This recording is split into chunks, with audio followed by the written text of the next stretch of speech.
வணக்கம் நேயர்களே, சத்தியம் சாத்தியம் நிகழ்ச்சிக்கு வரவேற்கிறோம். அண்ணா திராவிட முன்னேற்ற கழகத்தினுடைய பொதுக்குழு செயற்குழு கூட்டம் நடந்து முடிந்திருக்கிறது. ஒரு 16 தீர்மானங்கள் நிறைவேற்றப்பட்டிருக்கிறது. 2026 தேர்தலில் 210 இடங்களில் அதிமுக வெல்லும் என்றும், அதிமுக யாருக்கும் அடிமை இல்லை என்றும் அந்த கட்சியினுடைய பொதுச் செயலாளர் திரு எடப்பாடி பழனிசாமி பேசியிருக்கிறார். அதேபோல அந்த கட்சியினுடைய மூத்த தலைவர் திரு சி.வி. சண்முகம் அதிமுகவை அழிக்கக்கூடிய காரியத்தில் கூடவே இருக்கக்கூடிய நபர்கள் முயற்சி செய்து கொண்டிருக்கிறார்கள் என்ற ஒரு பகீர் குற்றச்சாட்டையும் வீசியிருக்கிறார். மற்றொரு புறம் அமித்ஷாவாக இருந்தாலும் சரி, எந்த ஷாவாக இருந்தாலும் சரி, ஆணவத்தோடு வருபவர்களுக்கு என்றுமே தமிழ்நாடு அவுட் ஆஃப் கண்ட்ரோல் தான் என்று பதிவிட்டு என் வாக்குச்சாவடி வெற்றி வாக்குச்சாவடி என்ற ஒரு தேர்தல் பிரச்சார திட்டத்தை தொடங்கி இருக்கிறது திமுக. இந்த விஷயங்களை இணைத்து பேச இருக்கிறது இந்த அமர்வு. 4 விருந்தினர்கள் பங்கேற்கிறார்கள். முன்னாள் சட்டப்பேரவை உறுப்பினர் வழக்கறிஞர் நிஜாமுதீன் பங்கேற்கிறார். திராவிட முன்னேற்ற கழகத்தினுடைய செய்தி தொடர்பாளர் வழக்கறிஞர் மதிவாணன், அரசியல் விமர்சகர் வழக்கறிஞர் தூத்துக்குடி செல்வம், அண்ணா திராவிட முன்னேற்ற கழகத்தினுடைய செய்தி தொடர்பாளர் வழக்கறிஞர் மணிகண்டன். 4 பேரை வரவேற்று நிகழ்ச்சிக்குள் போகலாம். 4 பேருக்கும் வணக்கம். சார் வணக்கம். மணிகண்டன் சார் வணக்கம். இன்னைக்கு எஸ்ஐஆர்ல இருந்து நீதித்துறையை மிரட்டக்கூடிய காரியத்தை நிறுத்தி கொள்ள வேண்டும் அப்படிங்கிற ரெசல்யூஷன் வர 16 தீர்மானங்களை இன்னைக்கு பாஸ் பண்ணியிருக்காங்க. கூடுதலாக தமிழ்நாட்டில் கூட்டணிக்கு அதிமுகவே தலைமை தாங்கும், கூட்டணி முடிவெடுக்கக்கூடிய அதிகாரம் பொதுச் செயலாளருக்கு வழங்கி இதெல்லாம் வழக்கமாக நிறைவேற்றக்கூடிய ஒன்றுதான். அதிமுகவே தலைமை தாங்கும் அப்படிங்கிற தீர்மானம் இந்த மாதிரியான தேர்தல் காலத்தில் இதற்கு முன்பாக அதிமுக எப்போதும் போட்டதாக எனக்கு நினைவில்லை சார். அதனால இந்த தீர்மானம் முதல்ல ரொம்ப புதுசா ஏடிஎம்கேவுக்கு அப்படிங்கறத எனக்கு கொஞ்சம் சொல்லுங்களேன். சத்தியம் டிவி நேயர்களுக்கு வணக்கம். இந்த பொதுக்குழுல நீங்க குறிப்பிட்ட இந்த தீர்மானத்தை பத்தி தான் கேட்பீங்கன்னு நான் யூகிச்சேன். அதாவது இதுக்கு முன்னாடி கேக்குதா சார்? கேக்குது சார். கொஞ்சம் ஷார்ப் பண்ணுங்க சவுண்ட் சார். பேசலாம் சார் நீங்க ப்ளீஸ். ஆமா, இதுக்கு முன்னாடி பாத்தீங்கன்னா மரியாதைக்குரிய ஜெயலலிதா இருந்தாங்க, புரட்சி தலைவர் அவங்க பொதுக்குழு செயற்குழு நடத்திருக்காங்க. திரு எடப்பாடி பழனிசாமி ஒரு தேர்தல் வர்றப்ப, அதுவும் தமிழக சட்டமன்ற தேர்தல் அவர் தலைமையில ஒரு முழு அதிகாரம் பெற்று பொதுச் செயலாளராக வர்றப்ப இந்த தேர்தல் நடக்கிறதுனால, அதாவது திமுக தொடர்ந்து இவங்க டெல்லிக்கு அடிமை, டெல்லிக்கு பூஜா தூக்குறவங்க, டெல்லி பாஷா பாய் சொன்னா இவங்க கும்பிட்டுக்கிட்டே போறவங்க, இப்படி எல்லாம் ஒரு தவறான பிரச்சாரத்தை தொடர்ந்து பண்ணிக்கிட்டு இருக்காங்க. மீடியா வழியா அரசியல் விமர்சகர்கள் பேர்ல வர்றவங்க, அவங்களுக்கு துணை அமைப்புகள், இணை அமைப்புகள், அறிவாலயத்து ஆராய்ச்சிகள், இவங்க எல்லாம் தொடர்ந்து சொல்லிட்டு இருக்கிறதுனால, இல்ல டெல்லிக்கு மோடியும் அமித்ஷாவும் ராஜாவா இருந்தாலும் தமிழ்நாட்டுக்கு இந்த பழனிசாமி அதிமுகவோட பொதுச் செயலாளர் நான் தான் ராஜா, என்னுடைய தலைமையில் தான் இந்த கூட்டணி அப்படின்னு சொன்ன செய்தி நீங்களா ஆவலா எதிர்பார்க்கிற மாதிரி இது டெல்லிக்கு சொல்லப்பட்ட செய்தி இல்ல, அறிவாலயத்துக்கு சொல்லப்பட்ட செய்தி. தொடர்ந்து பொய் பிரச்சாரத்தில் ஈடுபடக்கூடிய அறிவாலயத்தை சேர்ந்த ஆதரவாளர்கள், அரசியல் விமர்சகர்கள், நான் ஒரு முன்னாள் விஞ்ஞானியுடைய நான் துணை அவரோட பிஏவார்னு சொல்லிக்கிட்டு திமுகவுக்காக கொடைபிடிச்சு ரொம்ப பேசுறாங்களே, அவங்களுக்கும் திமுக தலைமைக்கும் சொல்லப்பட்ட இந்த செய்தின்னு பாக்குறேங்க முதல் விஷயம்.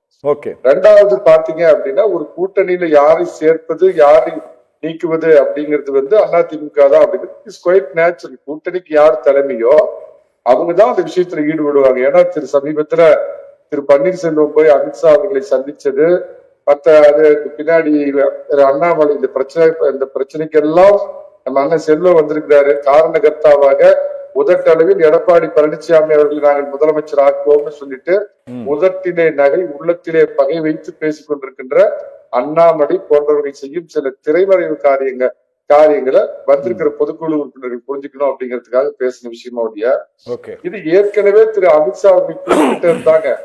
எடப்பாடி பழனிசாமி பனேகா மணிகண்டன் சார், என்டிஏ சர்க்கார் பனேகா அப்படின்னு சொன்னார்.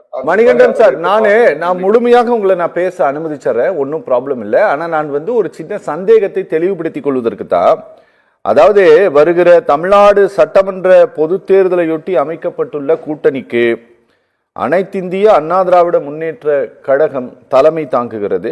கழகத்தின் தலைமையிலான கூட்டணியில் இடம்பெறும் கட்சிகள் குறித்து முடிவெடுக்கும் அதிகாரத்தை அனைத்திந்திய அண்ணா திராவிட முன்னேற்ற கழக பொதுச் செயலாளர், மாண்புமிகு சட்டமன்ற எதிர்க்கட்சி தலைவர், முன்னாள் முதலமைச்சர், புரட்சி தமிழர் எடப்பாடி பழனிசாமி அவர்களுக்கு வழங்கி இந்த பொதுக்குழு அவர்களுக்கே இப்பொதுக்குழு ஏகமனதாக வழங்குகிறது. சார், இத அதாவது ஏடிஎம்கே தான் தலைமை தாங்குகிறது அப்படிங்கிறத தீர்மானத்தில் இதற்கு முன்பாக எப்பவாவது ஏடிஎம்கே கொண்டு வந்திருக்கா அப்படின்னு நான் தெரிஞ்சுக்க தான் விரும்புறேன். ஆனா நீங்க சொல்றது என்ன அப்படின்னா, வெளியில பல பேர் பேசிட்டு இருக்கிறாங்க, அதனால நாங்க இத அவர்களுக்காக சொல்லப்பட்டதை தவிர டெல்லிக்காக இல்லைங்கிறீங்க, அப்படிதானே சார்? அதான் கண்டினியூ பண்ண வந்துங்க. அதாவது அதிமுக தலைமையில் தான் கூட்டணி அப்படிங்கிறது டெல்லிக்கு செங்கோட்டைக்கு அனுப்பப்பட்ட செய்தி அல்ல, அது அறிவாலய கூட்டத்துக்கு அனுப்பப்பட்ட செய்தி. நம்பர் 1. நம்பர் 2, யாரை கூட்டணியில் சேர்த்த வேண்டும், யாரை சேர்த்த கூடாதுங்கிறது நாங்க பொதுச் செயலருக்கு அதிகாரம் அளிக்கிறோம் அப்படின்னு சொல்றது அது பாஜக இருப்பவர்களுக்கு உணர்த்தப்பட்ட செய்தி. நீங்க அந்த மாதிரி பன்னீர்செல்வம் உங்களை பாக்குறாரு அப்படிங்கறதுனால அவரை சேர்த்துறதா வேண்டாம்ங்கிறது அதிமுகவுடைய கூட்டணியில கட்சியில ஒருபோதும் அவர் சேர்த்த முடியாதுன்னு தெல்ல தெளிவா சொல்லியாச்சு. இந்த பிறவியில் பன்னீர்செல்வம் செய்த துரோகத்திற்காக ஒருபோதும் அவர் கட்சியில் சேர்த்தப்பட மாட்டார். அவர் வகையராட்டில் அந்த 3 பேருக்கும் திரும்ப இடம் கிடையாதுங்கிறது பல முறை தெல்ல தெளிவாக நேரடியாக அவங்களுக்கு சொல்லப்பட்டு விட்டது. என்டிஏ கூட்டணியில அவங்க சேர்த்தலாமா வேண்டாமா அப்படிங்கிறது பாஸ் கூட்டணியோட தலைவர், எங்க பொதுச் செயலாளருங்க, அவர் தாங்க அதை முடிவு பண்ணுவாரு. தன்னிச்சையா அதை முடிவு பண்ணிட வேண்டாம் பாஸ் அப்படின்னு ஒரு அருமையாவது அழகான திமுக பாசையில சொல்றது, இந்த திருமாவளவன் பாசையில சொல்றதுன்னா தோழமை சுட்டுதல், அவ்வளவுதாங்க. வேற ஒண்ணும் கும்மா முட்டு சண்டையெல்லாம் இல்ல. ஓகே ஓகே ஓகே, நான் பேசலாம் சார். நிஜாமுதீன் சார் வணக்கம். நான் இந்த புள்ளியில இந்த விவாதத்தை நகர்த்தி செல்ல முதல் சுற்றுல விரும்புகிறேன். ஏன்னா நான் இப்படி பொதுவா ஒரு பாயிண்ட்ல நின்று பேசுறதுக்கு நான் விரும்பல. 2வது சுற்றுல அவர் என்ன வேணா திட்டிக்கிட்டு டிஎம்கே, அது ஒன்றும் ப்ராப்ளம் இல்லை. ஆனால் முதல் சுற்றுல நாங்கள் இதை தெரிந்து கொள்ள விரும்புகிறோம். ஏன்னா ஏடிஎம்கே கட்சி தொடர்பாகவும் கூட்டணி தொடர்பாக முழு முடிவெடுக்கக்கூடிய அதிகாரத்தை அந்த கட்சியினுடைய பொதுச் செயலாளருக்கு வழங்கிதான் இதற்கு முன்பாக தீர்மானத்தை நிறைவேற்றி இருக்கிறது. அதுதான் வழக்கமும் கூட, சரிங்களா? இதைதான் 2024 ஏடிஎம்கே செய்தது, 2021 இதைத்தான் செய்தது. சரியா? எந்த இடத்திலும் இந்த கூட்டணிக்கு அதிமுக தான் தலைமை தாங்குதுன்ட்டு அவங்க சொல்ல வேண்டிய தேவையில்லை, ஏன்னா அவங்க தான் தலைமை. சரியா சார்? ஆனா இந்த முறை இவர்கள் அதை தீர்மானமாக கொண்டு வந்ததன் மூலமாக சார் சொன்னாரு, இது திமுகவிற்கு அறிவாலயத்திற்கு சொல்லப்பட்ட செய்திங்கிறாருல்ல, இது நிஜமாலுமே இது அறிவாலயத்துக்கு சொல்லப்பட்ட செய்தியா இல்ல இது பிஜேபிக்கு சொல்லப்பட்டதா? முதல் ஒரு கூட்டணி கட்சிகளுக்கு சொல்லட்டும். இப்ப நான் தான் தலைமை தாங்கிறத என் கூட்டணியில் உள்ள மற்றவர்கள் ஒத்துக்கொள்ள வேண்டும், அவங்க தான் தீர்மானம் போடணும். பாஜக சொல்லி தீர்மானம் போடணும், அதிமுக தலைமையிலான கூட்டணியை நாங்கள் ஒத்துக்கொண்டிருக்கிறோம் தீர்மானம் போடணும். இவரே நான் தான் தலைவர் சொன்னேன், ஒன்றும் புரியலையே. அப்ப இவருக்கே சந்தேகம். தொடர்ந்து பாஜக காரர்கள் நான் பாஜக தலைமையில கூட்டணி அமையும், பாஜக தலைமையில கூட்டணி அமையும் சொல்லிக்கொண்டே இருக்க காரணத்தினால தனக்குத்தானே சொல்லிக் கொண்டிருக்கின்ற நிகழ்வாத்தான் நான் பாருங்க. காரணம், அந்த அளவிற்கு அதிமுக பலவீனமாக போய்விட்டது. அந்த பலகீனத்தை எப்படி நிவர்த்தி பண்ணி தெரியாத பயத்தின் வெளிப்பாடு. இருட்டில் பாட்டு படிக்கிற கதையாக தான் அந்த கதை இருக்குது. அப்படிதான் எடுத்துக்க முடியும்.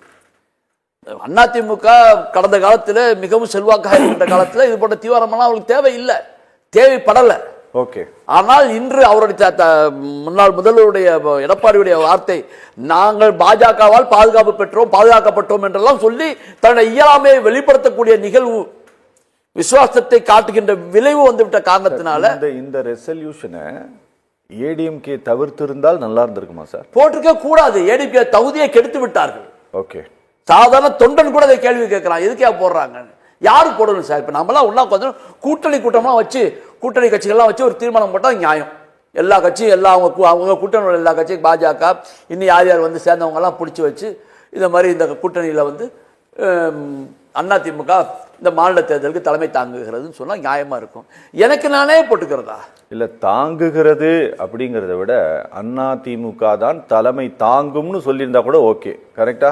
அது சொல்ல முடியாது. அது நீங்க உங்க கூட்டத்தில் எப்படி சொல்லுவீங்க? ஓகே, அவங்ககிட்ட போய் சொல்லணும் அதிமுக தலைமை தாங்கணும். எதிரில் உள்ள பாஜகட்டையோ இன்னும் யாராவது கூட்டணிக்கு வந்தா, யார் வந்த மாதிரி தெரியல, வந்தவங்ககிட்ட சொல்லணும். அதை சொல்லாம நீங்க இருந்தீங்கன்னாக்க சமீபத்தில் நீங்க பார்க்கலாம், தாவக வந்தால் வரவேற்போம், கொடி வந்துச்சுன்னு சொன்னார். சரி, கத்துறா இருக்கும் 2 கோடி எவனோ பிடிச்சிட்டான், வந்து விட்டார்கள். அடுத்த நாள் விஜய் என்ன சொன்னாரு? விஜய் முதல்வர் அடிச்சார். அப்படிதான் வரும். அப்ப அந்த மாதிரி இவங்க ஏத்துக்கிட்டாலும் இதே தீர்மானத்தை பாஜக போடுவார்களா, இல்ல அவர் கூட்டணியில் மற்ற கட்சிகள் போடுவார்களா? ஏதாவது கட்சி வந்தாலோ வரலன்னா போடுவாங்களா? அன்றுதானே இவர்கள் உண்மை நிலை தெரியும். இவர் தான் தலைமை, நானே சொல்லிக்கிறேன் நான் தலைமை, நீங்க ஒத்துக்கணும்ல. அப்ப அந்த நிலையை நினைச்சு பார்க்கணுமே. அப்ப கட்சியுடைய நிலை என்ன ஆகிவிட்டது சார்? இல்ல, நீங்க அவ்வளவு பலவீனமா பேச வேண்டாம் சார். நான் பலவீனமா பேசல. நான் ஏன் 32 வருஷம் ஆண்ட கட்சி அநியாயமாக பலவீனமாக ஆக்கி விட்டார்கள் என்ற வைத்தறிச்சலில் பேசுகிறேன், ஆதங்கத்தில் பேசுகிறேன். தமிழ்நாடை திராவிட கட்சிகள் தான் ஆள வேண்டும் என்ற கொள்கையில் உள்ளவன் நான். அதுல எனக்கு இந்த மாற்று கருத்தும் கிடையாது. நீங்க கட்சி அடமலை வச்சு நானா பொறுப்பு? தவறு உங்களுடையது, கட்சிக்காரர்களுடையதோ மக்களுடையதோ வாக்காளர்களோ அல்ல. தவறு வெளிப்படையாக எடப்பாடி எழுது என்று கட்சியுடைய ஒவ்வொரு தொண்டரும் சொல்ல ஆரம்பித்து விட்டார்கள். அதனால தான் இங்கிருந்து பாயிரம் நேரம் தாவா கிளப்பி விழுகிறான். நேற்று வரைக்கும் என்னன்னு தெரியாத கட்சி, நாளைக்கு என்ன ஆகும் தெரியாத கட்சி, நாளைக்கு மேல வளரலாம் வளராம போகலாம்.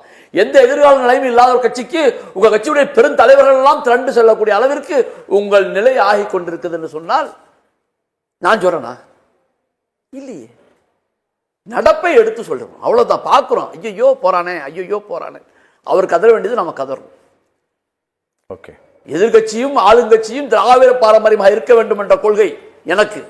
ஓகே, சரி, அதைத்தான் நான் சொல்றேன். அப்ப அந்த தகுதி கூட பெறமாட்டேன் என்று தனக்குத்தானே தீர்மானம் போடக்கூடிய அளவிற்கு சொல்லுகின்ற அளவுக்கு இந்த கட்சியுடைய நிலைமை மிக மோசமாகி கொண்டிருக்கிறது. ஓகே, பேசலாம் சார். வணக்கம், தூத்துக்குடி செல்லும் சார். வணக்கம் சார். இங்க வந்து நீங்க டிஎம்கே குறித்தும் பேசுங்க, ஒன்றும் ப்ராப்ளம் இல்லை.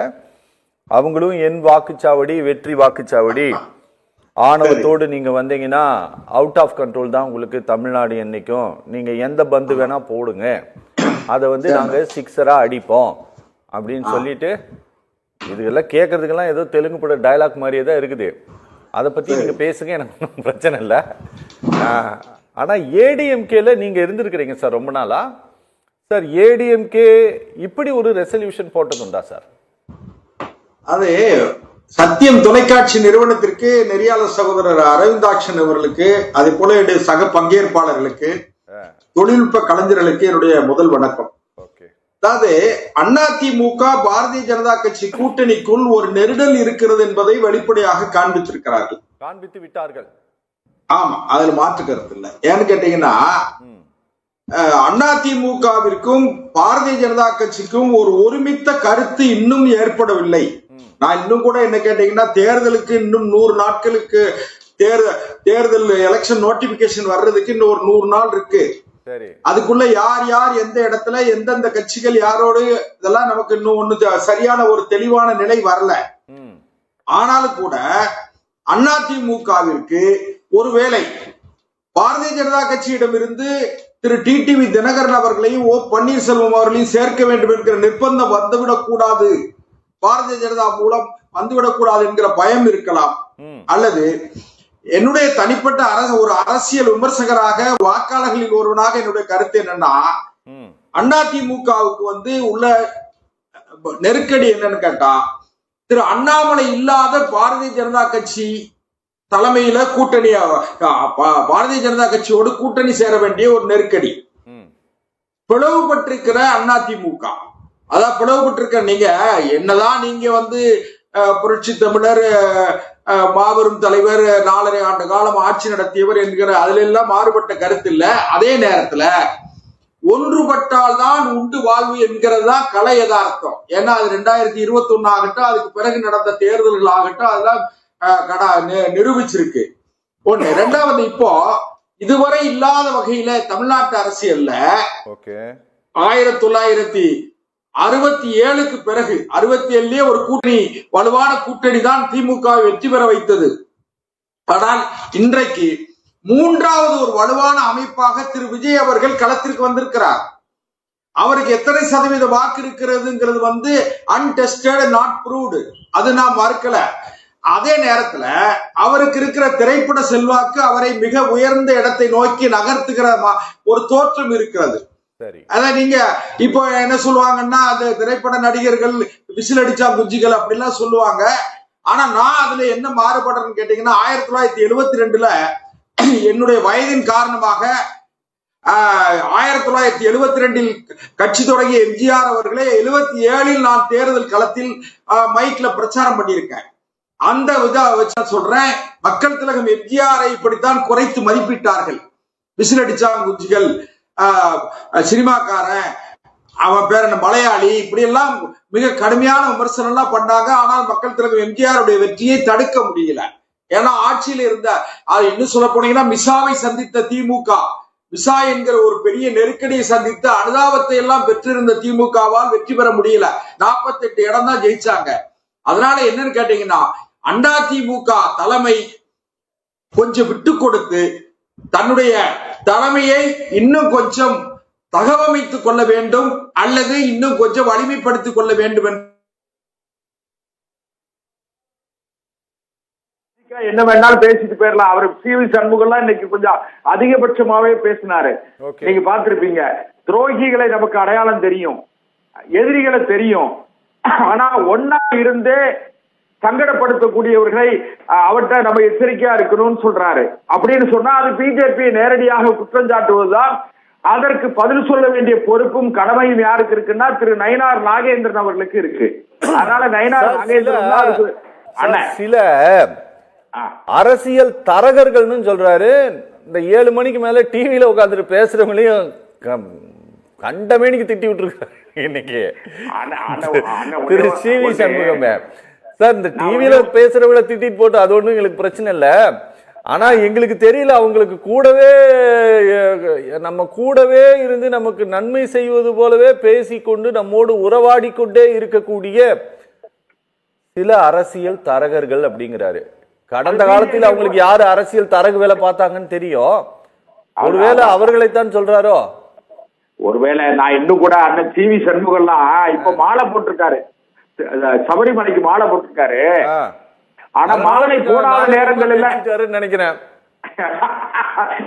மாலை போடாத நேரத்துல அவரு சாதாரணமான நேரங்கள்ல அந்த சி.வி. சண்முகம் எப்படி பேசுவாருங்கிறது நம்ம பார்த்திருக்கோம், எல்லாரும் பார்த்திருக்காங்க. இன்னும் சொல்ல போனீங்கன்னா, ஒரு காலத்துல எங்க அம்மா சின்னம்மா கோசப்பட்டவர் தான். அதை விட்டுருவோம். ஆமா, அது ஒரு அந்த கட்சியில அவங்களுடைய இருப்பை தக்க வைத்துக் கொள்வதற்கு எல்லாரும் பேசுறதா, மேடையை வேகப்படுத்துவதற்கு, அல்லது வந்திருக்கிற தொண்டர்களை, பொதுக்குழு உறுப்பினர்களை உற்சாகப்படுத்துவதற்காக சொல்ற வார்த்தைகள், அதுல நம்ம பெருசா பொருட்படுத்த வேண்டியதில்லை. அதே நேரத்துல அதிமுக பாரதிய ஜனதா கட்சி கூட்டணி இன்னும் முழுமையடையவில்லை என்பதை அதிமுக பொதுக்குழு தீர்மானங்கள் வெளிப்படுத்துகிறது. ஒன்று. இரண்டாவது, நான் அந்த பொதுக்குழு தீர்மானத்துல மிகவும் நாம் ஆதரிக்கிற ஒரு விஷயம் என்னன்னு கேட்டீங்கன்னா, நீதித்துறைக்கு விடப்பட்டிருக்கிற சவால் இருக்கு பாருங்க. ஆட்சி அதிகாரத்தில் இருக்கிறவர்கள் நீதித்துறையின் மீது இவ்வளவு பெரிய கடுமையான மோதல்களை கடைபிடிக்க வேண்டாம் என்பது என்னுடைய தாழ்மையான கருத்து. ஓகே சார், ஓகே பேசலாம் சார். வணக்கம் சார். நீங்கள் எந்த ஷா வந்தாலும் எங்களுக்கு ஒன்றும் பிரச்சனை இல்லை. தமிழ்நாடு எப்போவுமே அவுட் ஆஃப் கண்ட்ரோல் தான். நீங்கள் ஆணவத்தோடு பாதுஷா அப்படிங்கிற எண்ணத்தோட நீங்கள் தமிழ்நாட்டுக்குள்ளே காலடி எடுத்து வச்சிங்கன்னா, தமிழ்நாட்டில் இருக்கிற வாக்குச்சாவடியில் கருப்பு சிவப்பு கொடியோட காத்திருக்கிறவங்க உங்களுக்கு பதிலடி கொடுப்பாங்க. இப்படியெல்லாம் நீங்கள் நிறைய சொல்லியிருக்கீங்க, சரியா? சிஎம் சொல்லியிருக்காரு. திரு எடப்பாடி பழனிசாமி சொல்லக்கூடிய விஷயம், நாங்கள் யாருக்கும் அடிமை இல்லை அப்படிங்கிறது உங்களுக்காக சொல்லப்பட்டது. நீங்க சொல்லியிருக்கிறீங்க. ஆனா நாங்க தான் இங்க தலைமை தாங்குவோம் அப்படின்ட்டு சொல்லியிருக்காருல்ல, அதை பற்றி டிஎம்கேவினுடைய பார்வை? இல்லை, இப்போ நீங்க பேசும்போது அது ஏதோ தெலுங்கு பட டயலாக் பார் தான் பஞ்ச் சார். டைலாக் மாதிரி இருக்குதுன்னு சொன்னீங்க. ஆமா சார். பஞ்ச் டைலாக்கா இல்லையா? எவனா இருந்தா இல்ல, ஒரு எனக்கு நிமிஷம், ரெண்டு ஒரு செய்யலாம். அது பஞ்ச் டைலாக்கா இல்லையான்றது தமிழ்நாட்டு மக்கள் நிரூபிச்சிருக்காங்க. சரி. 2014, 2019, 2024 தொடர்ச்சியா தமிழ்நாட்டு மக்கள் முழுசா பாஜகவை புறக்கணிச்சிருக்காங்க. சரிங்களா? நாங்க ஏன் சொல்றோம்னா, இன்னைக்கு கருப்பு சிவப்பு கொடி வந்து இன்னைக்கு தடுக்கும் நாங்க சொல்லல. அதிமுக ஆளுங்கட்சியா இருந்தாலும், அன்னைக்கு ஆளுநர் போய் ஆய்வு செய்ய போறேன்னு சொன்னாலும் அன்னைக்கும் திமுக தான் தடுத்தது. மாநில உரிமைக்கு ஒரு பிரச்சனை வந்தா முதல்ல தடுத்த கட்சி அன்னைக்கும் எதிர்கட்சியா இருந்தாலும் திமுக தான், ஆளுங்கட்சியா இருந்தாலும் திமுக தான். சரி. நீங்க அமித்ஷா மாதிரியான நபர்கள் வந்து நேத்து வரைக்கும் என்ன பேசினாருன்றத எல்லாருமே பார்த்தாச்சு. பீகார் முடிஞ்சிடுச்சு, அடுத்தது தமிழ்நாட்டில் என்டிஏ ஆட்சின்னு தான் சொன்னார் அவர். சரிங்களா? அப்ப அதுக்கு பதில் சொல்ல வேண்டியது வந்து எடப்பாடி பழனிசாமி தான். நாங்க இல்ல, எங்களுக்கு அந்த அவசியமும் இல்ல. ஒண்ணு. ரெண்டாவது, 210 தொகுதி ஜெயிப்பேன் அப்படின்னு இவங்க சொல்றாங்கன்னு வச்சுப்போம். நாங்க எங்க தலைமையில கூட்டணி அமைப்போம், எங்க தலைமையில தான் கூட்டணி நீங்க சொல்லிதான் ஆகணும். இல்லைன்னா அமித்ஷா கோச்சிப்பாரு, உங்க முதலாளிக்கு கோவம் வந்துடும். அந்த கோவத்தை அப்பப்ப நீங்க என்ன பண்றீங்கன்னா தணிக்க முயற்சி பண்றீங்க. அது தனிஞ்சுதான் தனின்றது அந்த முதலாளி தான் சொல்லணும். எங்களுக்கு அந்த அவசியம் இல்லை. ஒண்ணு. ரெண்டாவது வந்து அந்த தீர்மானங்கள்லாம் சில விஷயங்கள்லாம் பார்த்தீங்கன்னா, முதல் தீர்மானத்தை என்ன சொல்றாரு, கூட்டணி அமைச்ச கூட்டணிக்கு வாழ்த்துக்கள், புதிய கட்சிகளை சேர்த்துக்கிறதுக்கு ஆதரவு அப்படின்னு சொல்லி தீர்மானம் நிறைவேற்றுறாங்க. முதல் 2 தீர்மானங்கள்ல இவர் இப்ப சொல்ல சார், தொடர்ச்சியா சொல்லிட்டு இருக்காரு. இவர் 2017லயோ 16லயோ ஆர்கனைசர் பை எலெக்ஷன்ல ஆரம்பிச்சு இன்னைக்கு வரைக்கும் தொடர்ச்சியா எடப்பாடி பழனிசாமி தோல்வியை மட்டும் தான் சந்திச்சிருக்காரு. எந்த தேர்தலையும் வெற்றி பெறல. சார் அப்படி சொல்லக்கூடாது, அது தப்பு. எது தப்பு? அது நீங்க சொல்றது எது தப்பு. தப்புன்னு நான் சொல்லுங்க. சொல்றேன் தப்பா சொல்லுங்க. இங்க தப்பு பாருங்க, சொல்லுங்க. நீங்க கவர்மெண்ட்ல இருந்துட்டு சொல்றேன், 2006ல இருந்து 11 வரை நீங்க ஒரு 95-96 சீட்டு ஜெயிச்சு கவர்மெண்ட் ஃபார்ம் பண்ணிருந்தீங்க. அதுக்கு பிறகு எலெக்ஷனை சந்திச்சுங்க, எதிர்கட்சி அந்தஸ்து கூட இல்லை. சரியா? நீங்க அந்த அந்த காலகட்டத்தில் நீங்க ஜெயிச்சதை போல 3 மடங்கு தொகுதிகளில் அவர் ஜெயிச்சிருக்கிறாரு.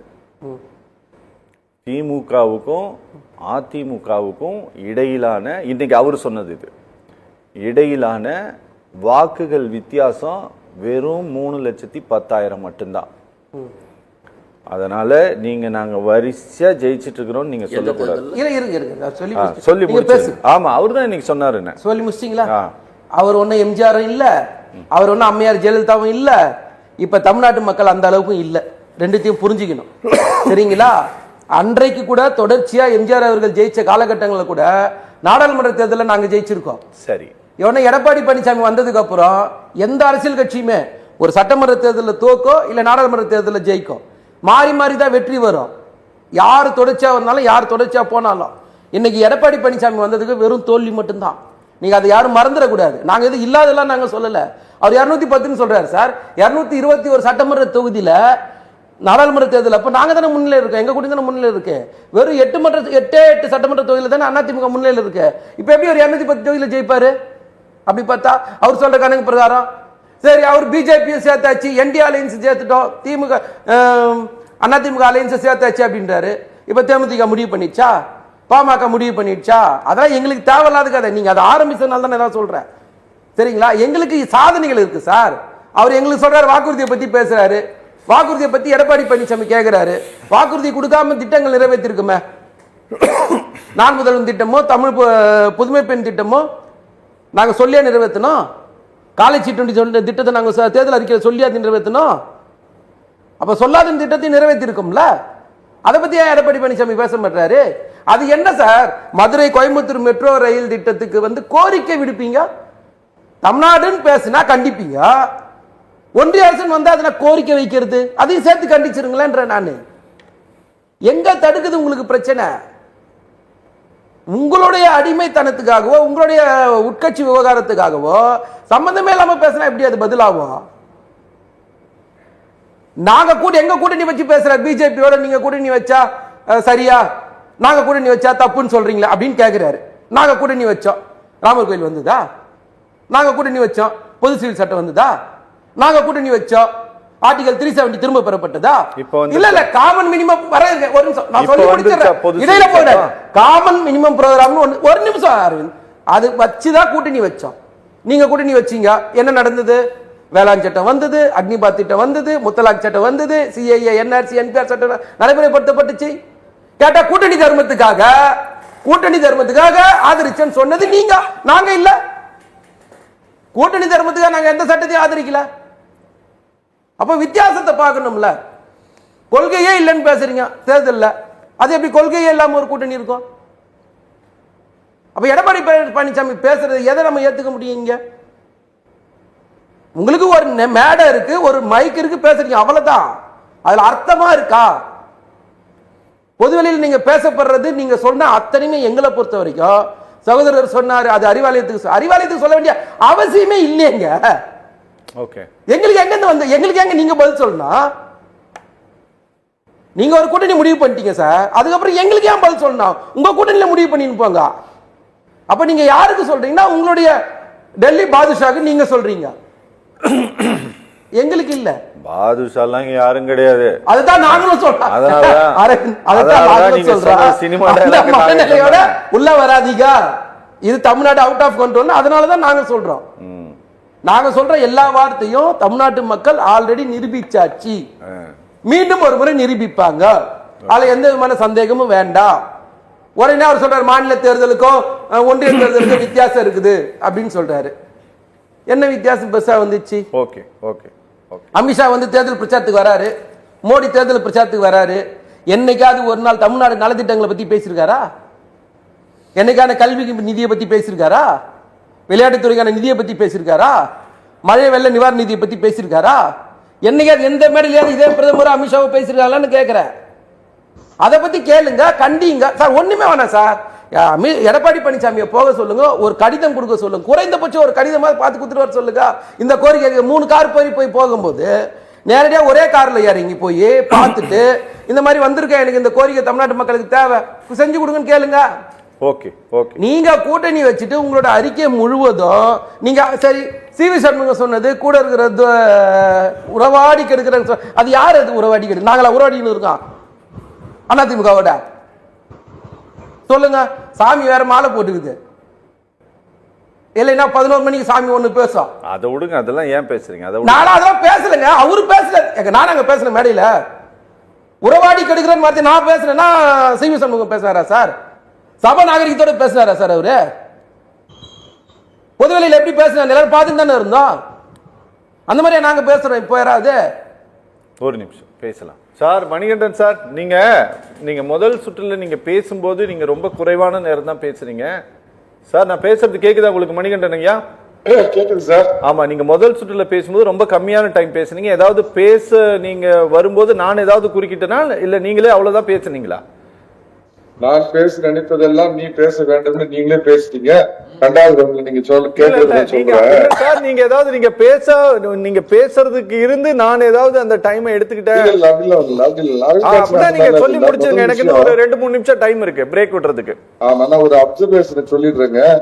நான் நேற்று வரை நினைத்துக் கொண்டிருந்தது திரு பன்னீர்செல்வத்தையோ திரு தினகரனையோ என்டிஏ கூட்டணியில் சேர்ப்பதற்கு திரு எடப்பாடி பழனிசாமி மறுப்பு தெரிவிக்க மாட்டார் அப்படின்னு தான் நான் நினைச்சுட்டு இருந்தேன். ஆனா இன்றைய பொதுக்குழு தீர்மானத்தை பார்த்தப்பதான் எனக்கு ஒரு கிளாரிட்டி கிடைச்சிருக்குது. அவங்க கூட்டணியிலும் இடம்பெற வேண்டாம் அப்படிங்கிற ஒரு நிலையை அவர் எடுத்திருக்கிறார் அப்படிங்கறத நான் வெளிப்படையா அதுல ஒத்துக்கிறதுல எனக்கு எந்த சந்தேகமும் இல்லை. நம்பர் 1. அப்புறம் வெளிப்படையா எதுவும் சொல்லப்படலையே சார்? சொல்லி இருக்கா எங்கேயாச்சும்? இல்ல சார், கூட்டணியில யாரும் சேர்த்தணும் யாரும் சேர்த்தக்கூடாதுங்கிறது நான் முடிவெடுக்கிறேன் பாஸ் அப்படின்னா, இப்ப பாஜக யார அப்ரோச் பண்ணிட்டு இருக்காங்க, தினகரனையும் பன்னீர்செல்வத்தையும் அப்ரோச் பண்ணிட்டு இருக்கிறப்ப அந்த நேரத்துல இந்த தீர்மானம் வருதுன்னா ரெண்டையும் கனெக்ட் பண்ணி பாருங்க. அப்ப நாங்க யார் வேணும் வேணாங்கிறது நாங்க எங்க கட்சி பொதுச் செயலரும் நாங்களும் முடிவு பண்ணிக்கணும்னு சொல்றாங்க. அதனால அவங்க கூட்டணியிலும் இடம் இல்லை அப்படிங்கிற ஒரு நிலையை அதிமுக எடுத்திருக்கு அப்படின்னு நினைச்சிருக்கிறேன். அதிவானன் அவர் வழக்கறிஞர் தான், பழைய வரலாறு நிறைய தெரிஞ்சிருப்பாருன்னு நினைக்கிறேன். இப்ப ஷாவை கட்டு பயம் இல்லை, நான் எந்த ஷா வந்தாலும் ஏன் அன்னைக்கு உங்களை கே ஷா காலி பண்ணாரு தெரியலையா? உங்களுடைய உறவாடி உங்க கவர்மெண்ட் தள்ளில ஓங்கி 356 கோடி உங்களை காலி பண்ணாரு கே.கே. அதை மறந்து போயிட்டீங்களா? அன்று கே.கே. இன்று உங்களுக்கு அமித்ஷா. அதை மறந்துடாதீங்க. முதல்ல அண்ணன் தூத்துக்குடி செல்வம் அண்ணன் இப்ப பிஜேபியில தான் இருக்கிறாரு. அதுல அண்ணாமலை பிரிவு இருக்கிறாரா இல்ல உண்மையான பிஜேபி இருக்காரான்னு எனக்கு தெரியல. அண்ணன் ஒரு ஆலோசனை சொன்னாரு. ஏன் இவங்க 3 பேர்த்து மட்டும் வச்சுக்கணும்?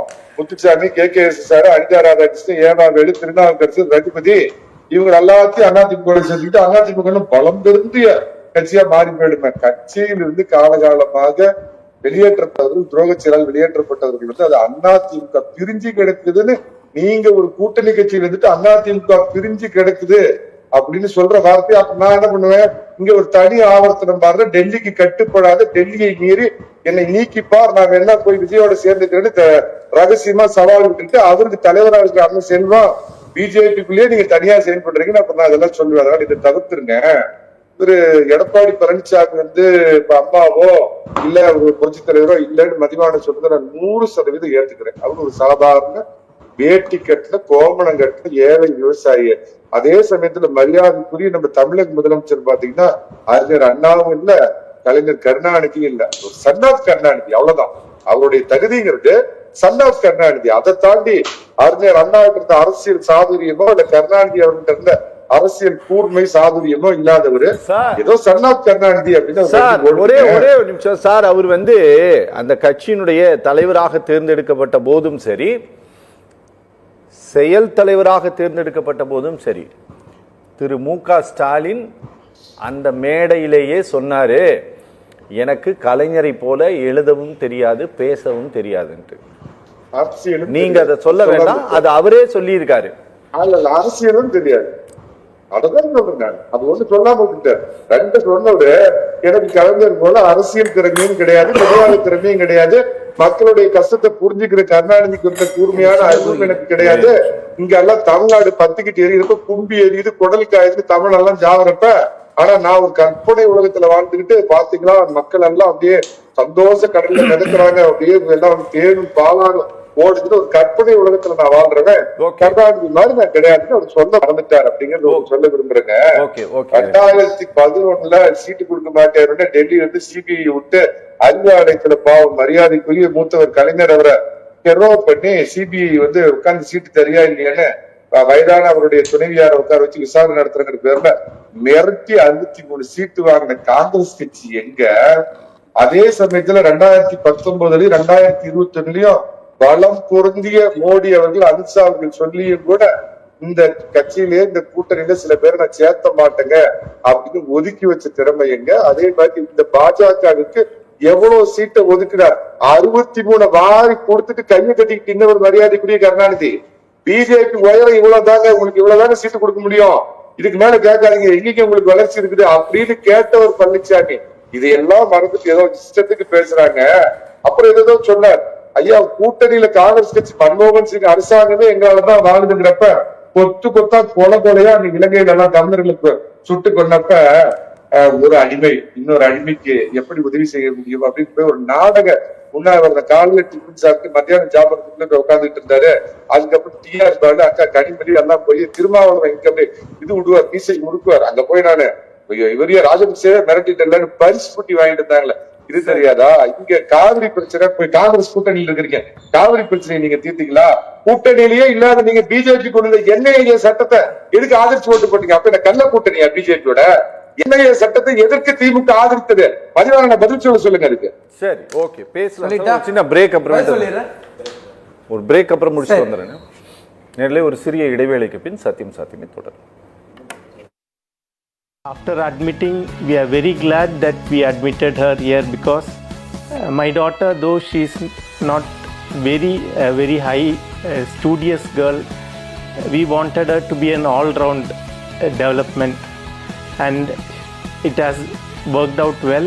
எங்களுடைய சப்போர்ட் என்னைக்கும் உங்களுக்கு உண்டு. அது எங்க குழந்தைங்க, நாங்க எப்பவுமே பிரிங் யுவர் சில்ட்ரன் அப்படின்லாம் எந்த மெசேஜுமே நாங்க போடுறதில்ல. நாங்க அவர் அப்படிங்கிற வேர்டு தான் யூஸ் பண்ணுவோம். அப்படி இருக்கிறதுக்கு தான் நாங்க ஆசைப்படுறோம். Olive Tree Group of Schools, CBSE. Admission open for 2025 to 26 for pre-KG to grade 6 and grade 11. To enroll, contact 755000112.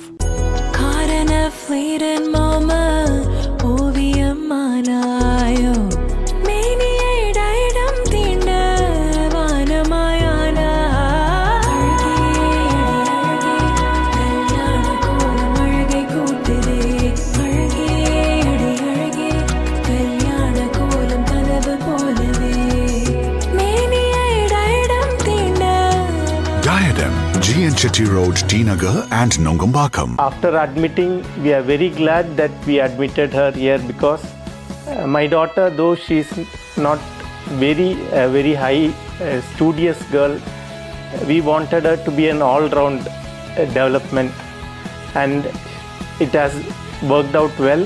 எங்களுடைய சப்போர்ட் என்னைக்கும் உங்களுக்கு உண்டு. அது எங்க குழந்தைங்க. நாங்க எப்பவுமே bring your children அப்படின்லாம் எந்த மெசேஜுமே நாங்க போடுறதில்ல.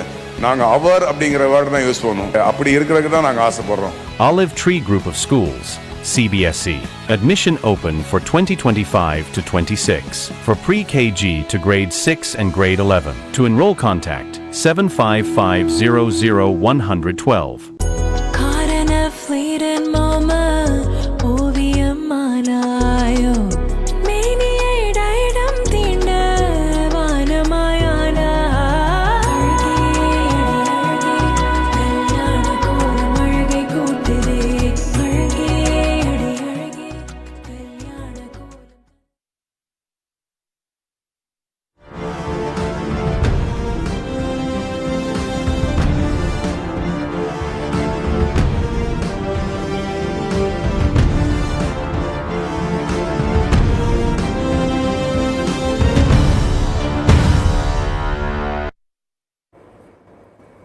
நேரிலே சத்தியம் சாத்தியமே தொடர்கிறது. சொல்லுங்க சார். சார் சொன்னார் வந்து முத்துவேல் கருணாநிதி ஸ்டாலின் வந்து அரசியல் தெரியாது அப்படின்னு சொன்னார். அரசியல்னா யார் காலையாவது விழணும், யார் காலையாவது பிடிக்கணும், யார் காலையாவது வாரி விடணும், நம்மள அவங்களுக்கு துரோகம் பண்ணணும், அதெல்லாம் தகுதி. அந்த தகுதியின் அடிப்படையில் எடப்பாடி பழனிசாமி கட்சிக்கு தலைவராக இருக்காருல, பொதுச் செயலராக இருக்காரு. அப்படின்னா அந்த அரசியல் எங்களுக்கு தெரியாது. நாங்க 50 வருஷம் உழைச்சிருக்காரு அவர். பொதுக்குழு உறுப்பினர் இருந்து, இளைஞரணி செயலாளர்ல இருந்து, எம்எல்ஏ ஆகி, மந்திரியாகி, மேயராகி, உள்ளாட்சித்துறை மந்திரியாகி, தன் தகப்பன் முதலமைச்சராகவே இருந்தாலும் 50 வருஷம் கழிச்சு தான் கட்சிக்கு தலைவராகிறாரு, நாட்டுடைய முதலமைச்சர் ஆகிறாரு. யார் காலையும் வேலை, எந்த ரெசார்ட்லையும் நாங்க போல. நான் அமைதியா இருந்தேன். நான் எந்த ரெசார்ட்டுக்கு நாங்க போல. கொஞ்சம் அமைதியா இருங்கண்ணே, உங்ககிட்ட வரேன், வரும்போது பேசுங்க. சரிங்களா? அந்த அவசியம் எங்களுக்கு இல்லை. ஒண்ணு. ரெண்டாவது வந்து நாங்க கேட்டது என்னன்னா, மாநில உரிமையும் மொழி உரிமையும் பத்தி பேசுறோம். கீழடியை பத்தி ஒரு கண்டிச்சு ஒரு தீர்மானம் நிறைவேற்றிருக்கலாம். ஏன் நீங்க அங்கீகாரம் கொடுக்கலன்ட்டு அதை நீங்க பேச தைரியம் இல்லை. ஏங்க ஒன்றிய அரசுக்கு நீங்க கோரிக்கை வைக்கிறீங்கன்னு கேட்குறோம். அதுக்கு நீங்க பதில் சொல்லுங்க. அதுக்கப்புறம் சகோதரர் சொன்னார் வந்து கொத்து கொத்தா செத்தாங்க அப்படின்னு ஒரு விஷயம் சொன்னார். ஏங்க யுத்தம் என்றால் மரணம் ஏற்பட தான் செய்யும், கொலைகள் நடக்கும் தான் சொன்னது யார் சார்? அம்மையார் தானே. பிரபாகரனை பிடித்து வந்து தூக்கில் போடணும்னு சொன்னது யார் சார்? அம்மையார் தானே. அதெல்லாம் ஈஸியாக கடந்து போனா இப்படி அதையும் சேர்த்து விவாதம் பண்ணுங்க, பேசிடலாம் உட்காந்து பொதுவா. எங்களுக்கு நாங்க என்ன கேள்வி கேட்கிறோம், இன்னைக்கு இருக்கிற பொதுக்குழு பத்தி நான் பேசுறேன், பொதுக்குழுவோட தீர்மானங்களை பத்தி பேசுறேன். அதுல பேசப்பட்ட கருத்துக்கு தான் நான் பதில் சொன்னேன். நான் வேற எந்த வெளி கருத்துக்கு நான் பதில் சொல்லல. அப்புறம் ரெய்டு வச்சாங்க, ரெய்டுக்கு வந்து இத்தனை சீட்டு வாங்கிட்டாங்க அப்படின்னு சகோதரர் சொன்னார். அதையும் எடப்பாடி பழனிசாமி அந்த மேடையில் சொன்னார். சரிங்களா? ஆனா நிதர்சனமான உண்மை என்ன, யதார்த்தம் என்னன்றது யாருக்கா தெரியும்ல? அப்படி பயப்படக்கூடிய இயக்கமா திமுக? 2 தடவை ஆட்சி எழுந்திருக்கோம். நாங்க என்ன உங்களை மாதிரி வந்து எமர்ஜென்சி காலத்துல வந்து அதிமுகவை அனைத்து இந்திய அண்ணா ஒரு நிமிஷம் சீட்டு வாங்குனதுக்கு அப்புறமேட்டு ஏன் சார் அரெஸ்ட் பண்ணாங்க? ஒரு நிமிஷம் நாங்க வரேன், நான் சொல்லி முடிச்சிடுறேன். நீங்க இது முக்கியம். எமர்ஜென்சி பீரியட்ல அதிமுகவை அனைத்து இந்திய அதிமுக பேர் மாத்தினாரு. அப்படியே நாங்க பேரை மாத்தினோம், கட்சியோட பேரையே மாத்தினீங்க, நாங்க கட்சியோட பேரை மாத்தணுமா? அப்ப யார பத்தி யார் சொல்றது? ஒரு யதார்த்தம் ஒண்ணு இருக்குல்ல. என்ஐஏக்கு ஆதரிச்சிங்க. இப்ப என்ஐஏவும் சிஐஏ சட்டமும் ஒண்ணுன்னு ஒரு சொல்ல வராரா? என்ஐஏவும் என்பிஆரும் ஒண்ணுன்னு சொல்ல வராரா? என்ஆர்சி அடுத்தது என்பிஆர், என்ஆர்சி, சிஐஏ. நல்லா எடுத்து கொடுங்க. மூணுத்தையும் என்ஐஏக்கு என்ன ஒப்பிட்டு பேசுறாரு அவரு? அண்ணே தப்பா எடுத்துலாம் இல்ல, எடுத்துலாம் கொடுக்கல. 3 சட்டமும் ஒண்ணுன்னு சொல்ல வராங்களா? எந்த சட்டத்தை எதுக்கு ஒப்பந்தம் பேசுற? இருந்தா ஒரு நிமிஷம் உனக்கு இதே நேரம் நான் பேசி முடிச்சேன், அப்புறம் பேசுறேன், உன் டைம் வரும்போது பேசுறேன். இல்ல அண்ணாவே ஆனா இருந்தா ஆனா என்ன பெரிய மனுஷன் இப்படி குறுக்கு வராதுண்ணா. அப்போ எந்த சட்டத்தை எதோட ஒப்பிட்டு பேசுறோன்றத அவங்களுக்கு புரிதல் இல்லாம பேசுறாங்க. அப்ப இவங்க அதுதான் சொல்றது, புரிஞ்சு பேசுங்க, தமிழ்நாடு உரிமைகளை அடமான வைக்காதீங்க, தமிழ்நாட்டுக்குன்னு ஒரு தனி பண்பு இருக்கு. மோடியா லேடியான்னு கேட்ட மாநிலம் இது. அந்த கட்சியோட தலைவர், உங்க கட்சியோட பொதுச்செயலாளர் இருந்தாங்க அந்த அம்மா. இன்னைக்கு என்ன பண்றீங்க? முடிவை 3 கார் மாறி போய் மாத்த வேண்டிய இடத்துல இருக்கீங்க. கட்சியை விட்டு நீக்கப்பட்ட செங்கோட்டையன் சொன்னாரு, அமித்ஷா தான் பிஜேபி தான் சேர சொல்லிச்சு, ஓபிஎஸ் சொன்னாரு, எல்லாரும் தான் சொன்னாங்க உங்க கட்சியில இருந்து. நாங்களா சொன்னோம்? ஒரு பழைய ஆளுநர் சார் பதவி பிரமாணம் ஏற்றி வச்சுட்டு 2 பேர் கையை பிடிச்சி மேடையில் கொடுத்தாரு சார். நம்ம இந்த மாநிலத்தில் பார்த்தோம் சார். அதெல்லாம் யார் சார்? வித்யாசாகர்னு ஒரு ஆளுநர் அதிமுக ஒருங்கிணைச்சிட்டு போனார் சார். இதை நம்ம பார்த்தோமே, மேடையில் பார்த்தோமே. அதெல்லாம் எங்களுக்கு தேவையில்லாத கதை. நான் கேட்கறதுன்னா தமிழ்நாட்டோட உரிமைகளை பற்றி பேசுங்க, மொழி உரிமையை பத்தி பேசுங்க, மாநில சுயாட்சியை பத்தி பேசுங்க. தேர்தல் எலெக்ஷன் நடக்கட்டும், எலெக்ஷன்ல நீங்க ஓட்டு வாங்குவீங்களா, மக்கள் முடிவு பண்ணட்டும் சார். நாங்க சொல்ற குற்றச்சாட்டுலாம் உண்மையா பொய்யானது மக்கள் முடிவு பண்ணதுனால தானே. சகோதரர் சொன்னார் இல்ல, அரசியல் தெரியாது. அரசியல் தெரியாத முத்துவேல் கருணாநிதி ஸ்டாலின் தான் கட்சியோட செயல் தலைவர் ஆனதுல இருந்து இன்னைக்கு வரைக்கும் தோக்கல. ஒரு தேர்தலையும் தோக்கல. ஒரு நிமிஷம் சார், அதாவது அப்போ புரிஞ்சுக்கணும், அப்போ தொடர்ச்சியா ஏத்துக்கிட்டது. பாத்தீங்களா இவங்க ஏன் பிரச்சனை? நான் இவங்க பேசும்போது குறுக்கிட்டேன், நான் அமைதியா தானே இருந்தேன். நாங்க வெற்றிய மக்கள் எங்களுக்கு பரிசா தராங்க, அந்த வெற்றியை உங்களால பொறுக்க முடியல. Okay okay sir. Thoothukudi Selvam sir, என் வாக்குச்சாவடி வெற்றி வாக்குச்சாவடி அப்படின்னு சொல்லி ஒரு பிரச்சாரத்தை, ஒரு திட்டத்தை தொடங்கி இருக்காங்க இப்போ, சரியா? ஆமா ஆமா. 2 விஷயங்கள் சார். ஒண்ணு, அவரு நாங்க 210 இடத்துல ஜெயிப்போம்ட்டு அவரு சொல்றாரு. அதுக்கான கால்குலேஷனை வந்து எனக்கு வந்து மரியாதைக்குரிய முன்னாள் முதலமைச்சர் சொன்னது என்ன அப்படின்னா, 2021 சட்டமன்ற தேர்தலில் அதிமுக எடுத்த 20% அதிகமான வாக்குகள், பாரதிய ஜனதா கட்சி 2024 தேர்தலில் எடுத்த அவர்கள் சொல்லி இருக்கக்கூடிய 18% கணக்கு, இது எல்லாத்தையும் சேர்த்து 41% 42% சொல்றாரு. இந்த இந்த இந்த கால்குலேஷன் முதல்ல சரியானதா அப்படின்ட்டு எனக்கு கொஞ்சம் சொல்லுங்களேன் பாப்போம். அதாவது இது ஒரு அதீதமான நம்பிக்கை தான்.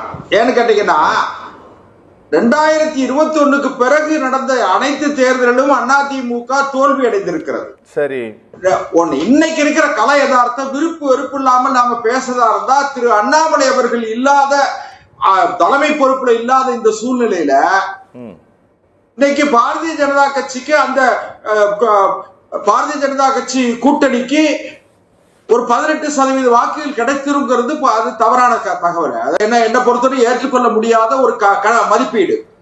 ஒண்ணு. 2வது, திமுகவுமே கூட திமுக மேல இருக்கிற அதிருப்தியை எல்லாம் அவங்களும் கணக்கு போடாம திமுகவுக்கு, அவங்க திமுக என்ன நினைக்கிறாங்கன்னா, திமுகவுக்கு அண்ணா திமுகவுக்குமான போட்டியை உருவாக்க நினைக்கிறாங்க. ஆனால் தமிழ்நாட்டு அரசியல் இன்றைக்கு திசை வழி மாற்றம் ஏற்பட்டிருக்கிறது. இதை நாம விருப்ப இல்லாம பேசுறாங்க, ஒத்துக்கிட்டு தான் செய்யணும். நான் என்ன நினைக்கிறேன்னா, முடிச்சுட்டு நான் வரேன். அதாவது விருப்பு வெறுப்பு இல்லாம பேசுறதா இருந்தா, தமிழ்நாட்டு அரசியல் நீண்ட நெடுங்காலத்திற்கு பிறகு ஒரு கூட்டணி அரசை நோக்கி நகர்கிறது என்பதுதான் யதார்த்தமான கள நிலவரம். கிராமங்கள் எல்லாம் இருக்கிற நிலவரம் தான் ஒண்ணு. 2வது, 2024 தேர்தல் ஆகட்டும் அல்லது 2021 தேர்தல் ஆகட்டும், அதிமுகவுக்கு ஏற்பட்ட தோல்விக்கு காரணம் கூட்டணியை வலுவாக கட்டமைக்காததான் காரணம். மரியாதைக்குரிய, நான் எனக்கு ஒன்றும் திரு டிடிவி தினகரனிடத்தில் அறிமுகமும் இல்லை, எந்த விதமான பரிச்சயம் இல்லை. ஆனாலும் கூட 2021 தேர்தலில் திரு டிடிவி தினகரன் அவர்களை இவர்கள் முறையா பயன்படுத்தி இருந்தா அதிமுக ஆட்சிக்கு வந்திருக்கும். அதனால என்னன்னு கேட்டீங்கன்னா, விருப்ப வெறுப்பு இல்லாம பேசணும். இன்னொன்னு, என்னுடைய அருமைக்குரிய நண்பர் மதிவாணன் சொன்னாங்க, மரியாதைக்குரிய தமிழக முதலமைச்சர் திமுக தலைவர் மு.க. ஸ்டாலின் அவர்கள் 50 ஆண்டு காலம் பொதுக்குழு உறுப்பினர், அது இளைஞரணி செயலாளர், உள்ளாட்சித்துறை அமைச்சர், மேயர் அப்படிலாம் சொன்னாங்க. கலைஞர் மகங்கிறதுனாலதான் சார் இடம் கிடையாது. இதுக்கு மட்டும் என்கிட்ட பதில் சொல்லுண்ணா. இதே மாதிரி இந்தியாவுல பல வாரிசுகள் இருக்காங்க. அந்த மாதிரி கஷ்டப்பட்டு வந்திருக்காங்க ஒரு தலைவரை சொல்லுங்க. இதே மாதிரி இந்தியாவுல பல அரசியல் தலைவர்கள் இருக்காங்க, அவங்க வாரிசுகள் இருக்கு. இந்த மாதிரி 50 வருஷம் கஷ்டப்பட்டு வந்த ஒரு அரசியல் தலைவரோட சும்மா இருங்க சார். அதாவது பதில் சொல்ல பாத்தீங்களா? இதான் உங்ககிட்ட கொஞ்சம் இருங்க சார். அதாவது ஆர்ஜேடியில இப்ப பீகார்ல வந்து நடந்த தேர்தல் தோல்விக்கு, யாரு இந்தியா கூட்டணியினுடைய தோல்விக்கு குடும்ப அரசியல் தான். லல்லு பிரசாத்துடைய மகன் என்பதை தவிர ஆர்ஜேடியில தேஜஸ்வி யாதவுக்கு வேற என்ன தகுதி? கேட்டது என்ன சார்? பத்தி பேசுறேன் சார். அத சார் இதே மாதிரி யாராவது இந்தியாவுல சார் ஒன்னே ஒருத்தங்க கலைஞருடைய முத்திரை மோதிரம் இருந்த காரணத்தால் தான் மு.க. ஸ்டாலின் அவர்கள் முடிசூட்டப்பட்டார். அதை தவிர என்ன கேட்டேன், இந்தியாவுல யாராவது ஒருத்தர் உதாரணம் சொல்லுங்கன்னு கேட்டேன். கேளுங்க சார். இவரை விட கஷ்டப்பட்டவங்க நிறைய பேர் இருக்காங்க சார். ஒரு தலைவர் பேர் சொல்லுங்க. ஒரே ஒரு விஷயம் கேளுங்க சார். 1000 பேர் சொல்லுங்க சார். நீங்க முகம் தெரியாம விலாசம் தெரியாம கேளுங்க சார். விலாசம் தெரியாம முகம் தெரியாம திமுகவுல எத்தனை பேர் இருக்காங்க? கேள்வி இல்லனா கேளுங்க சார். உழைப்பை பத்தி பேசுறேன் நானு. அந்த உழைப்பை சொல்லுங்க. இந்தியாவுல எந்த அரசியல் கட்சி வேணா சொல்லுங்கன்ற. கேளுங்க. மிசாவுல 453 பேர் அடிபட்டு செத்தாங்க. நீ தான் சொன்ன கலைஞர் மகன்றதானே காரணம் சொன்ன. அதுதான் கேள்வியா கேக்குற. அதே மாதிரி வாரிசை பத்தி நான் பேசுறேன். ஒருத்தர் உதாரணம் சொல்லுங்கன்ற. நான் சொல்ல முடியாது. இன்னொரு ஒரு மணி நேரத்துக்கு உங்களால சொல்ல முடியாது. கேளுங்க. திமுகவுல சிட்டி பாபு மு.க. ஸ்டாலினை காப்பாற்ற சிட்டி பாபு குடும்பம் எங்க சார் இருக்கு? சப்ஜெக்ட் இல்ல. சப்ஜெக்ட் இல்ல. நீங்க இங்க அதாவது நான் ஒண்ணே ஒண்ணு கேளுங்க. சொல்லுங்க, முடிங்க, சீக்கிரம் முடிங்க. கலைஞருடைய முத்திரை மோதிரத்தை பயன்படுத்தி முன்னேறி வர்றதுங்கிறது ஒரு பெரிய ஆச்சரியமான விஷயம் இல்ல. திமுக தன்னுடைய கணக்கை முடிப்பதற்கான காலம் நெருங்கிக்கிட்டு இருக்கு. அது ஒரு விசித்திரமான தேர்தல் முடிவா அமைய போகுது தமிழ்நாட்டு அரசியல். சார், அதாவது 2 கட்சிகளும் ஏதாவது ஒரு விஷயத்தை பாரதிய ஜனதா கட்சிக்கு சொல்ல முயற்சிக்கிறதா, இல்ல இந்த பொதுக்குழுவின் மூலம் டிஎம்கே சொல்லிட்டே இருக்குது, இந்த பொதுக்குழுவின் மூலமாக தீர்மானத்தின் மூலமாக டெல்லிக்கு எதையாவது ஒரு செய்தியை அதிமுக இன்று கடத்தி இருக்கிறதா சார்? அண்ணன் செல்வத்துக்கு என்னுடைய வாழ்த்துக்கள். புது வீடு குடி போகிற மாதிரி செய்திகள் தெரியுது, தொனி தெரியுது. எது புது வீடு குடி போற மாதிரி ஒரு தொனி தெரியுது. அண்ணன் ரொம்ப சந்தோஷமா வேற பக்கமா பேசுற மாதிரி தெரியுது. அதெல்லாம் அண்ணனுக்கு அவருடைய வாழ்த்துக்களை, செல்வ அண்ணனுக்கு வாழ்த்துக்களை தெரிவித்துக் கொள்ள. எங்க இருந்தாலும் வாழ்க, எங்க இருந்தாலும் வாழ்க. சரி, ரைட். ஆயிடுச்சு. அதாவதுங்க, அதிமுக வந்து கூட்டணி கட்சிக்கு செய்தி சொல்றேன்னு சொன்னா கூட்டணி கட்சியோட கூப்பிட்டு பேசிடலாம். இல்ல, கூட்டணி கட்சிக்கு இல்ல, நான் டெல்லிக்கு ஏதாவது செய்தி. அதான் டெல்லி தானே கூட்டணி கட்சி. சரி, ஓகே. டெல்லி தானே கூட்டணி கட்சி. அவருக்கு தலைமையாக அதான் காப்பான். அவர் வாயில சொன்ன என்னை காத்தவர் அமித்ஷா, என்னை காத்தவர் மோடி, என்னை காத்தது பாஜக. அந்த விசுவாசத்தோடு நான் இருக்கிறேன் என்று சொன்னார். நான் சொல்லல, இவர் சொல்லல, அவர் சொல்லியிருக்கிறாரு. இப்ப எனக்கு ஒரு யோசனை வருது. 234 தொகுதி, பாஜகவுக்கு 20 தொகுதி, இந்த வாசனுக்கு 1 தொகுதி, அது 2, 1 2 என்ன அசம்பிளிலயா? ஆமா, அவருக்கு அது அதிகம் ஆள் இல்லைங்க. நீங்க வேற, நீங்க ஏதாவது பேசிவிடாதீங்க. பாஜகவுக்கு 20 தொகுதி தான் போன தடவை கொடுத்தாரு. அப்ப பாஜகவுக்கு போனது 20 கொடுக்கும்போது வாசனுக்கு 5 கொடுப்பாங்களா, 10 கொடுப்பாங்களா? அப்ப வாசனுக்கு 10 பாஜகவுடைய அந்த அளவுக்கு ஈக்குவலா வாசன் இருக்காரு. உங்களுக்கு எடப்பாடியோட ரகசிய உறவு இருக்கா? என்ன நிறைய உறவு இருக்குன்னு அதான் கேட்டேன். பர்சனலா நட்புகளா இருக்கா? நான் இல்லைன்னு சொல்ல வரல. அதாவது போன தேர்தலில் பாஜகவுக்கு எத்தனை தொகுதி? சட்டமன்ற தொகுதி 20. அப்ப 20 பாஜக 20, ஒன்றியத்தை ஆளுகின்ற கட்சிக்கே 20 சொன்னா வாசனுக்கு 10 கொடுப்பாங்களா? 1 1/2 2, இதுக்கு மேல தாண்டதுக்கு வாய்ப்பே கிடையாது. இந்த 22 போனா பாக்கி 212 தொகுதிக்கு யார் இருக்கிறாங்க? அதிமுக 212 நிக்க போதா? விஜயகாந்த் கட்சி இன்னும் எந்த பக்கம் கை காட்டல. பாமக குடும்பச்சாட்டையில் நிக்குது. புதிய தமிழகம் ஆட்சியை பங்கு கொடுத்தா தான் ஒரு கணக்கு கொண்டு சொல்லிட்டு போயிட்டார். விஜய் யான் முதல்வராக ஒத்துக்கொண்டால் எடப்பாடி வரலாம்னு சொல்லிட்டு போயிட்டார். திமுக கூட்டணி அது இரும்பு பட்டி மாதிரி ஸ்ட்ராங்கா இருக்குது, ஒன்றும் பண்ண முடியாத மாதிரி இருக்குது. இப்போ இந்த 212 தொகுதியிலையும் அதிமுக வேட்பாளர் நிறுத்த போகிறதா என்பதுதான். அதனாலதான் 210 ஜெயிக்க போறேன்னு சொல்றாரா? 212 210 ஜெயிக்க போறாரு. ஓகே, பெரிய பகல் கனவு இது. இந்த நிலையில தான் இருக்கிற நேரத்தில் கூட்டணி கட்சிக்காரர்களுடன் சகோஜமான ஒரு உறவு இல்லை. திமுக கூட்டணியில பாக்குறோம், காங்கிரஸ் பிரதிநிதி வர்றாரு, குசு குசுன்னு பேசுறாரு, சந்தோஷமா வெளியே போறாரு. அந்த மாதிரி ஒரு தொடர்பு இல்லை. அண்ணாமலை ஒண்ணு சொல்றாரு, அந்த வீட்டுல ஏற்கனவே இருந்த நயினார் நாகேந்திரன், அதிமுக வீட்டுல ஏற்கனவே இருந்த நயினார் நாகேந்திரன் எதுவும் சொல்லி கிட்டே போக முடியல. அந்த நிலையில இருக்கிறார். எல்லாத்துக்கும் அமித்ஷா வரணும், அமித்ஷா வரணும், அமித்ஷா வரணும் நிலையில அமித்ஷா இங்க வந்தா நான் தான் முதல்ங்கிற மாதிரி அவர் நான் தான் கட்சி கூட்டணிக்கு தலைமைன்னு அடிச்சுட்டு போயிடுறாரு. அப்ப அதிமுக கூட்டணி இன்னும் ஒருங்கே அமையவில்லை என்ற நிலைதான் இந்த தீர்மானம் அப்பட்டமாக வெளிப்படையாக காமிக்கிறது. நான் என்ன சொல்றேன், மாநில பாஜக கூட்ட சொல்லுங்க நாளைக்கே, அது அட்லீஸ்ட் வாசன் பொதுக்குள்ள கூட்டுட்டோம், கூட்டி அதிமுக தலைமையில் வாசன் சொல்லட்டும். பாஜக சொல்ல வேணாங்க, வாசன் கட்சி பேர், வாசன் கட்சி பேர் எனக்கு தெரியல, புள்ளிகள் வாரத்தில் தான் கேட்கணும், அவர் சொல்லட்டும். இந்த நிலையில தான் அதிமுக இருக்கிறது. நான் ஏற்கனவே எங்க ஒரு பேட்டியில சொன்னேன், புருஷன் என்ற பெயருக்கு இரும்பிக் கொண்டிருப்பார்கள் என்று சொன்னேன்.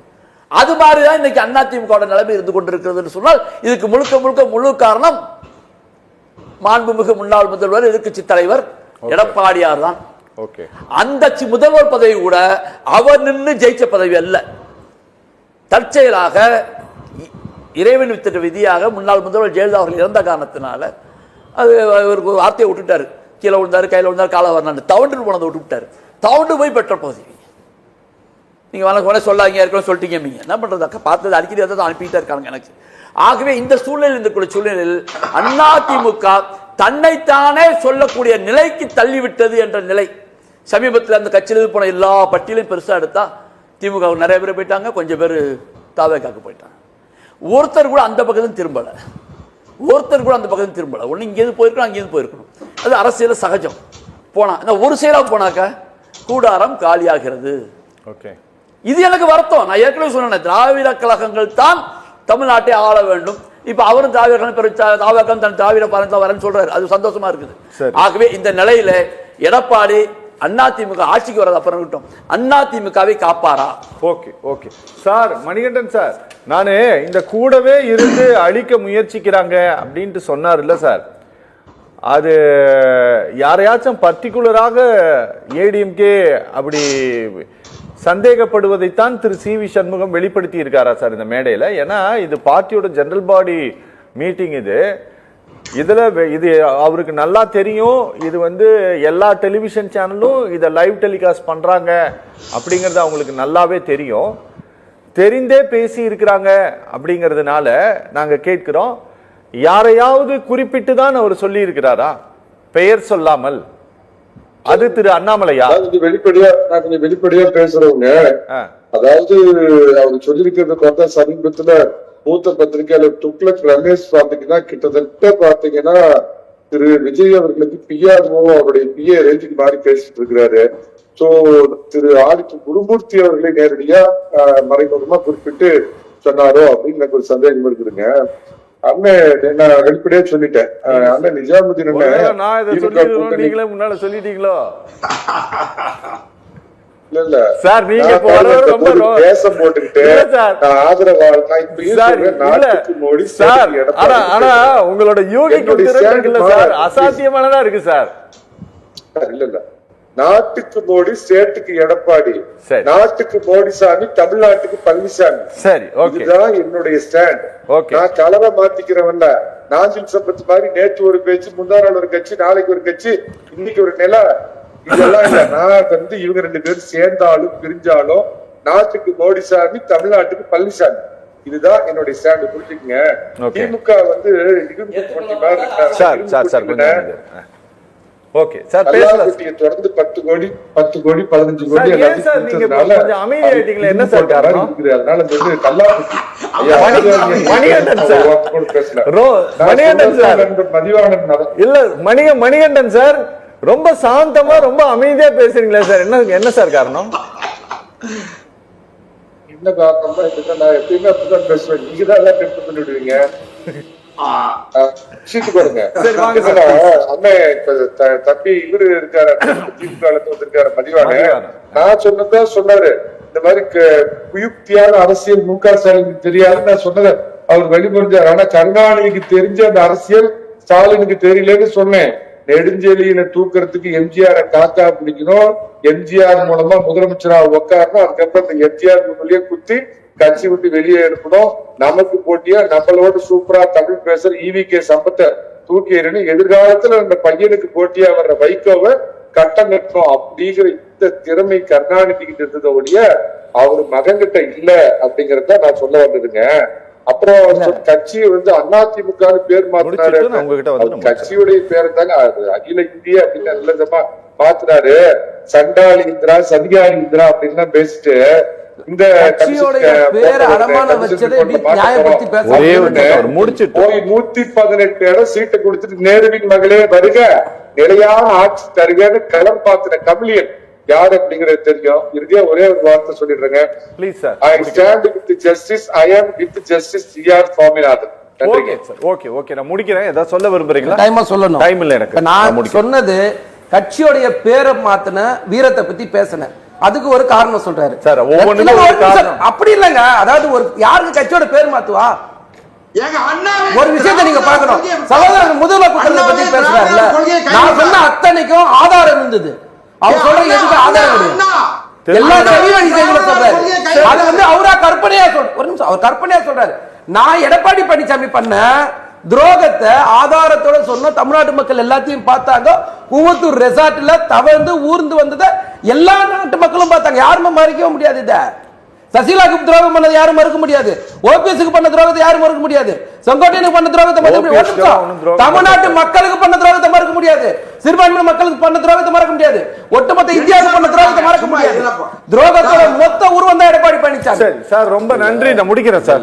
ஏன் இந்த துரோகம்லாம் பேசிட்டாங்க சார்? அதெல்லாம் வேணாம் விடுங்க. இல்ல எம்ஜிஆர் மரணத்துல நம்ம பார்த்தோம். ஜனங்களுக்கு சக்கராத்தி சண்டையில வந்து எட்டி உதைச்சு விட்டு தள்ளி விட்டவங்க எல்லாம் மீண்டும் வந்து சமரசத்துல வந்ததெல்லாம் எல்லாம் என்ன துரோகம் என்ன செட்டில்மெண்ட் நமக்கு புரியாம இன்னி வரைக்கும் இருக்குது.